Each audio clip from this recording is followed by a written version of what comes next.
Peace be to you all. Assalamu alaikum. Omar here. For those of you guys that don't know me, I am a doctor of health education, physician associate, moderately fit, middle-aged endurance athlete, and a family man. In no particular order. So I want to talk to you guys today about working on yourselves, improving yourselves as a form of protest.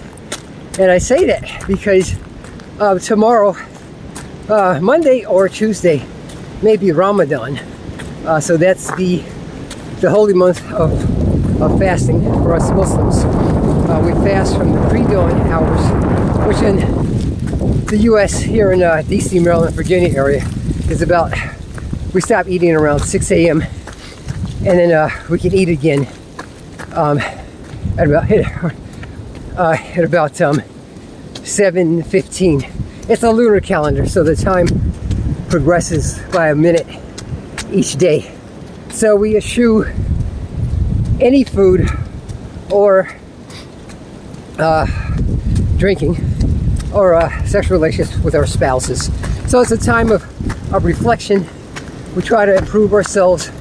We try to associate with those of our fellow humans who are the miskin, the poor, who don't have any advocate other than God, and they also have no food. We see in Gaza, the U.S. has been dropping food by parachute on the citizens of Palestine. And in some cases, I think it killed a few kids. Unfortunately, we say inna lillahi wa inna ilayhi raji'un. Barely from the Lord we come, barely to the Lord we go. We say it when we die. But it's like, well, I heard a report that the actual packages weigh as much as 200 to 300 pounds, and the parachutes don't always work.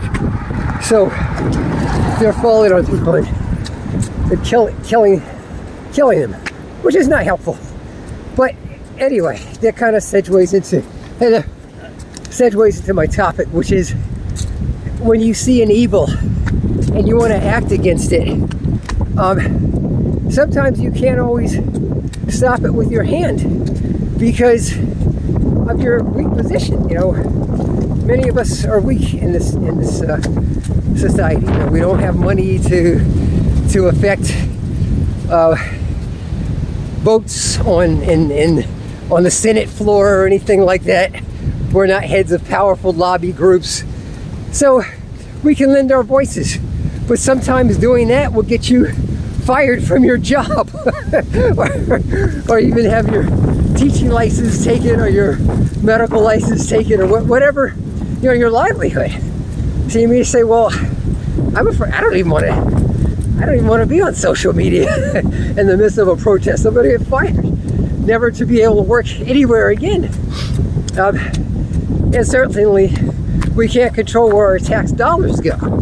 You know, how are you going to do that when you're a regular working class citizen like most of us, and you have to pay taxes, or you will go to prison for tax evasion? But what you can do is you can do something about yourself as a form of protest. You can, against any evil, you can improve yourself to the best of your ability. Like me, for instance, man, I didn't want to come out today. I'm tired. I was at an event last night, and it was just, my wife and I didn't get home till late, and now I still have to go to work.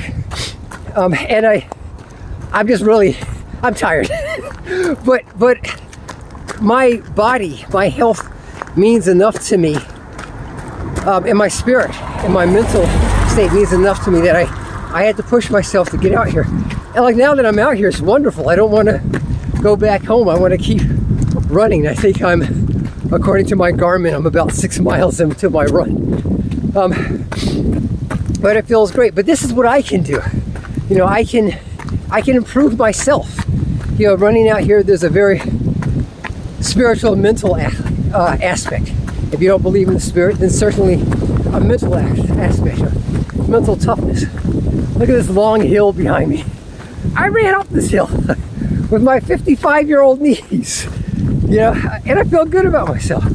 And hopefully that'll make my body more fit so that I can be a better example to my patients as a healthcare taker and a health educator.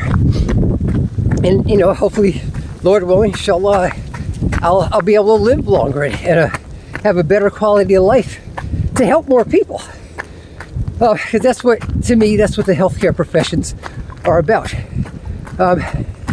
And we're seeing a lot of issues. You know, I pass here in DC. I pass the Capitol building 2 times a day, going to and from work. I see it right on North Capitol, and I wonder, like, what the heck are they doing in there? And there's protests there's protests about stuff I didn't even know there were protests about. You know, farmers protesting for farmers' rights. You know, the ecosystem people, global warming people, workers' union rights, women's rights, feminist rights, you know, LGBTQI plus rights, black rights, you know, people of color rights, immigrant rights.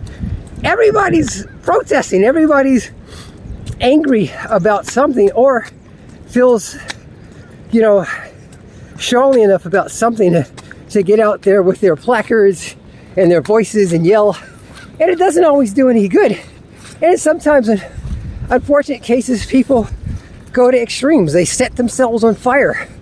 You know, literally, this poor young man, I forgot his name, I think it was Aaron, God rest his soul, set himself ablaze, self-immolation, I think it's called, to protest the treatment of the poor folks in Palestine. But you don't have to do that. Other people have killed other people as a form of protest.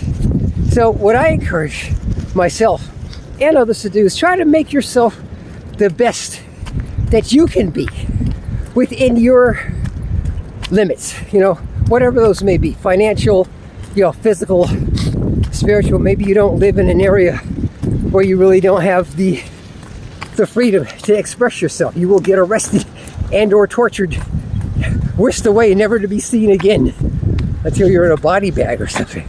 But you can still hate tumult and oppression in your heart.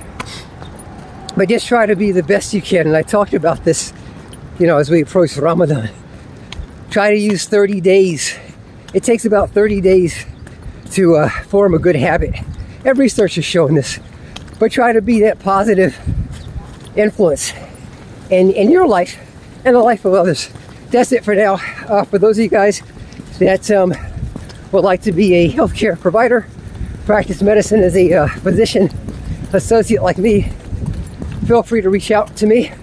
I've helped people become PAs, working PAs now, going on 25 years. So I wish you guys the best success in your positive endeavors. Peace.